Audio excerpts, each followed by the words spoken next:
Oops.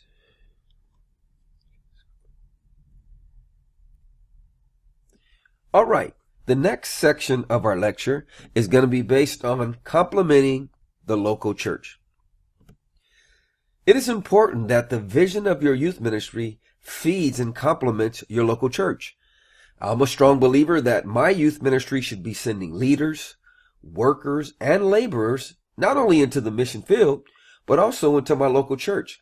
As a youth ministry, I get excited as a youth pastor and blessed when I see our young people involved on Sunday mornings, when I see them singing on the worship team, helping in the ushers ministry, involved in the sound ministry, and volunteering in the children's ministry. I love it because that shows that we're not only building our youth ministry, but we're complementing the local church.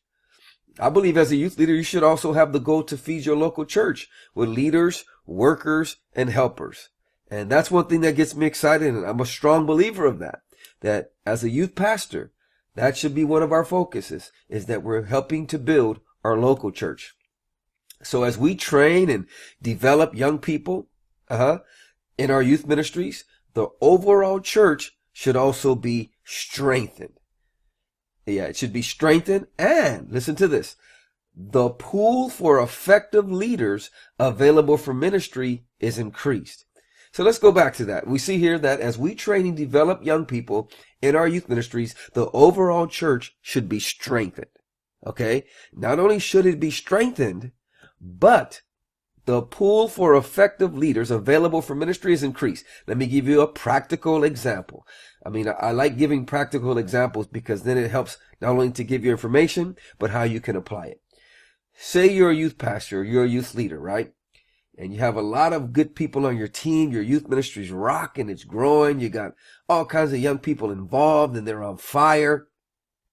Your pastor, your senior pastor, or your ministerial team should know that at any time, whenever a need arises in the church, they can come to you and say, hey, do you mind letting this young person come and lead this ministry or lead that ministry? It's kind of like in baseball. You have the major leagues and then you have the minor leagues. Not that youth ministry is minor, but this is just an example. That when the major league has a need for a player, they come to the minor league and say, hey, we're going to call you up to help us at this level.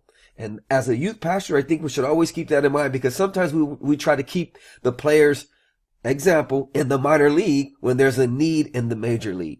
Okay? So the pool for effective leaders available for ministry is increased because the more ministries, the more leaders that you grow and the more young people that you get on fire and committed and sold out to the things of God, the bigger the pool is for the church to call up leaders.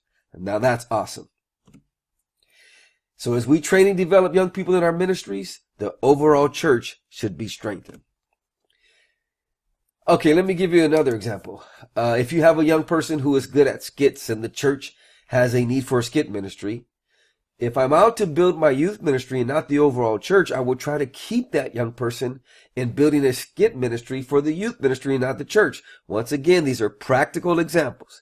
Now, if I have a vision that complements the overall church, I will see the need for a skit ministry in the church and release that young person to build a skit ministry in the church. That's just an example. It might be drummer. It might be worship leader. It might be sound man. It might be evangelism leader, especially in pioneering churches.